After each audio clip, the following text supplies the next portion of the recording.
Champions ট্রফিতে আগেভাগেই থেমেছে পাকিস্তানের ট্রফির মিশন।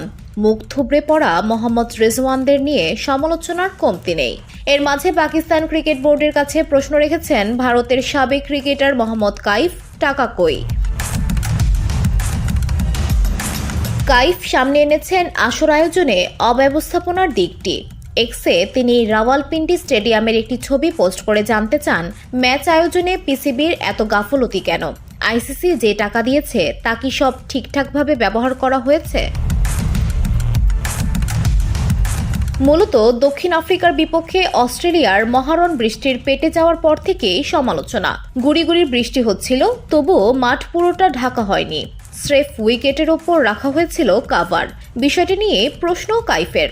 তার মতে খেলার সুযোগ হতে পারে, আউটফিল্ড দ্রুত শুকাতে হতে পারে। এসব কিছু বুঝি চিন্তায় ছিল না আয়োজকদের। মালয়েশিয়ান প্রযুক্তিতে তৈরি অত্যাধুনিক cleaning machine modern vacuum cleaner যে কোনো ধরনের ধুলো ময়লাকে পরিষ্কার করে ঘরকে করে তুলুন চকচকে ও আকর্ষণীয়। Modem, brand of luxury. এক্সে তাই তিনি পিসিবির সমালোচনা করে লিখেছেন, এটা খুবই লজ্জার বিষয় যে রাওয়ালপিন্ডির পুরো মাঠ ঢাকা হয়নি। কেউ বিষয়টা লক্ষ্য করেনি।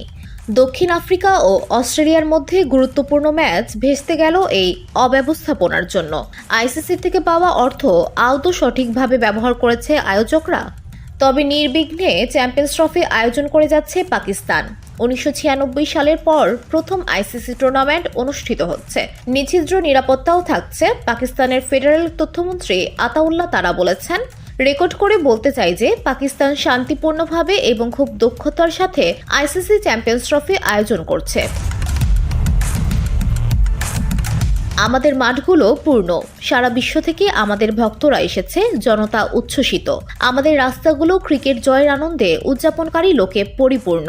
যদিও পাকিস্তান তাদের গ্রুপ পর্বের টানা 2 ম্যাচ হেরে আগেভাগেই বিদায় নিয়েছে। এই গ্রুপ থেকে নিউজিল্যান্ড ও ভারত খেলবে শেষ 4। বি গ্রুপের লড়াইও জমছে। মার্চের 4 তারিখ থেকে শুরু হবে সেমিফাইনালের লড়াই। 9 মার্চ বসবে final. VOD Bangla news desk.